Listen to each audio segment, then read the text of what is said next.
चलिए तो फिर स्टार्ट करते हैं ओलिगोपोली। यहाँ पर पहले जो वीडियोस मैंने बनाई थी उसमें जो है 3 फॉर्म्स ऑफ मार्केट मैं ऑलरेडी डिस्कस कर चुकी हूँ, और ये चौथी फॉर्म है जिसका नाम है ओलिगोपोली। ठीक है, आपको स्क्रीन पे दिख ही रहा होगा कि यहाँ पर ओलिगोपोली लिखा हुआ है। ओलिगोपोली में क्या होता है, फ्यू फर्म्स, ठीक है, they are few firms hold the market production. पूरे मार्केट का प्रोडक्शन जो है कुछ ही फर्म्स जो होती हैं वो होल्ड करके रखती हैं, उनका पूरा होल्ड होता है। मतलब कुल मिला के 4-5 फर्म होती हैं जो उस चीज़ का प्रोडक्शन कर रही होती हैं। रीज़न क्या है, बिकॉज हैवी इन्वेस्टमेंट लगता है, बहुत ज़्यादा हैवी इन्वेस्टमेंट्स है, तो कोई और नया फर्म जो है जल्दी नहीं आती कंपटीशन में। बड़े बड़े प्रोडक्शन हाउस ही इसको प्रोड्यूस करते हैं, तो इस वजह से उस प्रोडक्ट के लिए 3 या 4, ज़्यादा से ज़्यादा 5-6 फर्म। और ये मैं सिर्फ अपने देश की बात नहीं कर रही हूँ, किसी भी देश में ओलिगोपोली जो है उन्हीं फर्म्स उन्हीं चीज़ों की मार्केट में दिखता है जो कि बहुत ज़्यादा हैवी इन्वेस्टमेंट मांगते हैं। अब इसके कैरेक्टरिस्टिक्स पे आ जाते हैं, जिससे आपको थोड़ा सा और पता चलेगा। कैरेक्टरिस्टिक्स में आप देखिए फ्यू फर्म्स हैं, जो कि अभी डिस्कस किया हमने, फ्यू फर्म्स हैं, फ्यू सेलर्स हैं, यानी वो फर्म हाउसेस जो प्रोड्यूस करते हैं उन वो खुद ही सेल करते हैं। ठीक है, ऐसे मार्केट में जनरली ये चीज़ें नहीं बिकती। ठीक है, यहाँ पर प्रोडक्ट जो है होमोजीनियस होता है। प्रोडक्ट होमोजीनियस होने का मतलब ये होता है कि वो प्रोडक्ट जो है एक दूसरे से डिफ्रेंशिएट नहीं करता, बिल्कुल सेम रहता है। जैसे कि यहाँ एग्जाम्पल भी देख लीजिए, आयरन और स्टील। ठीक है, आयरन और स्टील मतलब अगर आयरन की फर्म्स हैं या स्टील की फर्म है तो सारी फर्म सेम प्रोडक्ट प्रोड्यूस कर रही हैं। ठीक है, इस तरह से उनका प्रोडक्ट बिल्कुल सेम है, कोई डिफ्रेंसिएशन नहीं है प्रोडक्ट में, तो एक दूसरे का कंपटीशन बहुत तगड़ा होता है इनके बीच में। और ये एक दूसरे का जो प्रोडक्शन सेल है, आउटपुट का पोर्शन एक दूसरे का ले जा सकते हैं, जिसे हम बोलते हैं ना गला काट प्रतियोगिता, वो आप इसमें देखेंगे ओलिगोपोली में देखने को मिलती है। और ये एक दूसरे पे बहुत डिपेंड रहते हैं, बिकॉज ये एक दूसरे का सेल का शेयर ले जाने के लिए compete करते हैं। ठीक है, और कंपटीशन होता है कि ज़्यादा से ज़्यादा सेल हम अपने लिए मार्केट ऑक्यूपाई करें, क्योंकि एक जैसे प्रोडक्ट होते हैं। इसके अलावा प्रोडक्ट जो है हमेशा एक जैसे नहीं होते, वो हेट्रोजीनियस भी हो सकते हैं। हेट्रोजीनियस कैसे हैं कि जैसे लाइक कार। ठीक है, कार कहने का मेरा मतलब ये है कि सिंपली वो कार ही नहीं कहना चाह रही मैं, मेरा मतलब ये है कि ऑटोमोबाइल्स को आप देख लीजिए, तो ये क्या होंगे, है तो सभी चीज़ें ऑटोमोबाइल्स हैं। ठीक है, कन्वेंस की चीज़ें, ट्रांसपोर्ट की चीज़ें, बट उनमें डिफ्रेंशिएशन भी है। ठीक है, products are different with each other, they are not exactly same. ठीक है, क्योंकि क्या है, जैसे कार है तो एक एक जो फर्म है, प्रोडक्शन हाउस है, वो कार प्रोड्यूस करते हैं, और उनके पास भी अपने बहुत सारे मॉडल होते हैं, और वो मॉडल भी एक दूसरे से डिफ्रेंशिएट करते हैं। इसके अलावा दूसरा प्रोडक्शन हाउस है, उसके पास अलग तरीके के मॉडल्स हैं, और वो भी एक दूसरे से डिफरेंट है। और ये दोनों फर्म की जो प्रोडक्शन है ना, इसमें टेक्नोलॉजी का और some of the feature different with each other. तो हेट्रोजीनियस भी हो सकते हैं, होमोजीनियस भी हो सकते हैं, पर ये बात है कि काफ़ी हैवी इन्वेस्टमेंट है। ठीक है, और एक दूसरे से का कंपटीशन बहुत तगड़ा है। ठीक है, क्योंकि जो इनके बायर्स होते हैं वो किसी से भी ले सकते हैं, इसीलिए हर फर्म चाहती है कि हम अपने बायर को अट्रैक्ट करें। ठीक है, तो आई होप आपको ये फीचर्स, ओलिगोपोली एक्चुअली होता क्या है, मैं एक बार और इसको डिफाइन कर देती हूँ। It is that form of market which is imperfect. ये एक परफेक्ट कंपटीशन नहीं है, ये इम्परफेक्ट कंपटीशन है, बिकॉज कंपटीशन बहुत ज़्यादा है। ठीक है, ये compete करते हैं प्राइस में भी, ऊपर नीचे करते रहते हैं प्राइस, ताकि ये अपने बायर्स को अट्रैक्ट कर सकें। इसके अलावा ये compete करते हैं फीचर्स में। ठीक है, एक जैसे प्रोडक्ट नहीं होते, ये अपने प्रोडक्ट को कुछ डिफरेंट दिखाने की कोशिश भी करते हैं। ठीक है, और फर्म जो है प्रोड्यूस करते हैं most of the total output of the industry, and are mutually dependent for taking decision about the prices and the output. ठीक है, आउटपुट और प्राइस के डिसीजन के लिए ये एक दूसरे का कंपटीशन करते हैं काफ़ी, और एक दूसरे पर बहुत बेस्ड होते हैं। ठीक है, आई होप समझ में आया होगा। और अगर ओलिगोपोली लिखने के लिए आता है ना, तो आप उसकी डेफिनेशन और ये 3-4 फीचर्स और इनको थोड़ा सा अगर आप क्लैरिफाई कर देंगे तो दैट विल बी सफिशेंट। ठीक है, तो चलते हैं फिर नेक्स्ट स्लाइड पर मूव करते हैं और इसके थोड़ा सा और क्लियर आउट करते हैं कि और क्या चीज़ होती है ओलिगोपोली में। इस स्लाइड पर हम कुछ और फीचर्स की बात कर लेते हैं ओलिगोपोली की।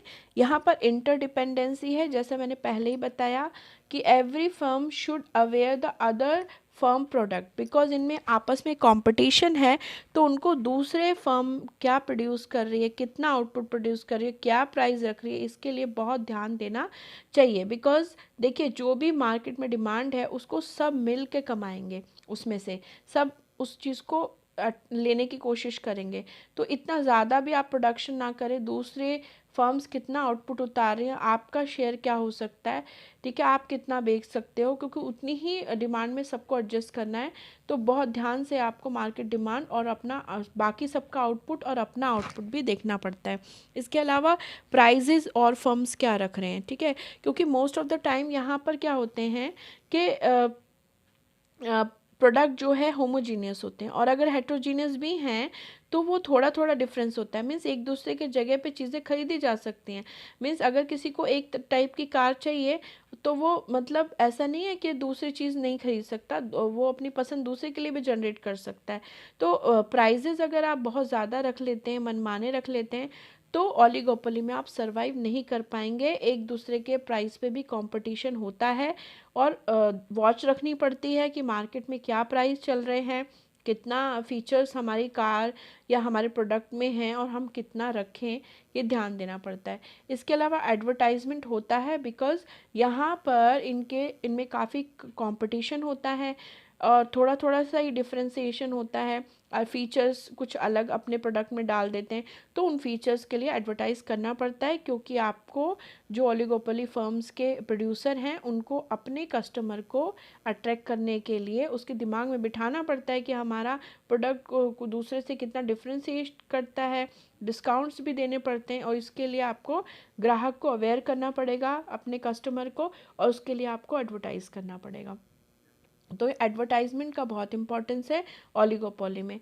ठीक है, entry is not easy, entry easy नहीं है, बिकॉज बहुत ज़्यादा इन्वेस्टमेंट मांगती है और इजीली कोई भी फर्म इसमें एंटर नहीं कर सकती।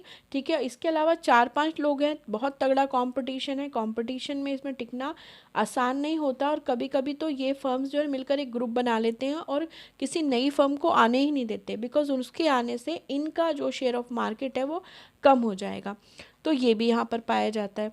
इसके अलावा एग्जिट ईजी है। एग्जिट तो देखिए हर जगह से ईजी होता है। If you are not getting the profit तो you can decide go out of the market easily, उसके लिए कोई आपको रोकेगा नहीं, बल्कि अगर आप देखेंगे तो ये उनके लिए खुशी की बात है कि अच्छा है हमारा कॉम्पिटिटर जा रहा है। तो exit is not is easy, but entry is not easy है। ठीक है, आई होप ये सारे फीचर की डिपेंडेंसी क्यों है, एडवर्टाइज करना ज़रूरी क्यों है, और एंट्री करना इतना मुश्किल क्यों है। ठीक है, उसके लिए एक ही रीज़न है, बहुत हैवी इन्वेस्टमेंट है, तगड़ा कंपटीशन है, वो टिकने नहीं देते कंपटीशन में, ये चीज़ है। तो आई होप सबको क्लियर आउट हुआ होगा। तो चलते हैं कुछ और फीचर्स भी देखते हैं ओलिगोपोली के।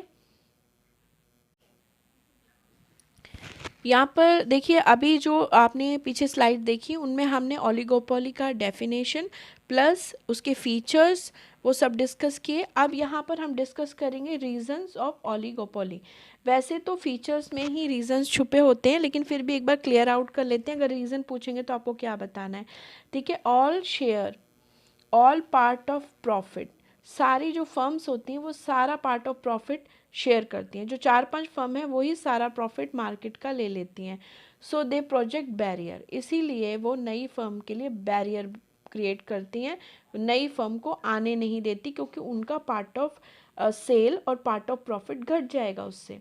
ठीक है, इसके अलावा हाई कैपिटल इन्वेस्टमेंट बहुत ज़्यादा लगता है इसमें, इस वजह से भी आसानी से कोई फर्म नहीं आ सकती, क्योंकि देखिए हैवी इन्वेस्टमेंट शुरुआत में करना, जबकि प्रॉफिट का आपको क्लियर नहीं है कि क्या होने वाला है, ठीक है, तो वो चीज़ के लिए बहुत मुश्किल होता है किसी फर्म के लिए। कोई बैरियर ना भी हो तो काम जितना हैवी इन्वेस्टमेंट होगा उतने ही कम लोग उस चीज़ में कॉम्पीट करने के लिए आएंगे।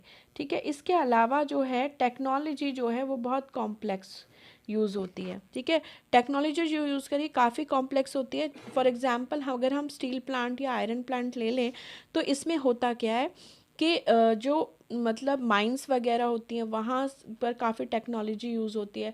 उसके अलावा रिफ़ाइन किया जाता है, उसके बाद फिर फाइनल प्रोडक्ट तैयार होने में तो ये काफ़ी टाइम कंज्यूमिंग होता है, काफ़ी इन्वेस्टमेंट भी लगती है, और टेक्नोलॉजी स्टार्ट से लेके टिल द एंड बहुत कॉम्प्लेक्स यूज़ होती है। तो ऐसे में जो है इजी नहीं है किसी का भी इस तरह के बिज़नेस को स्टार्ट करना।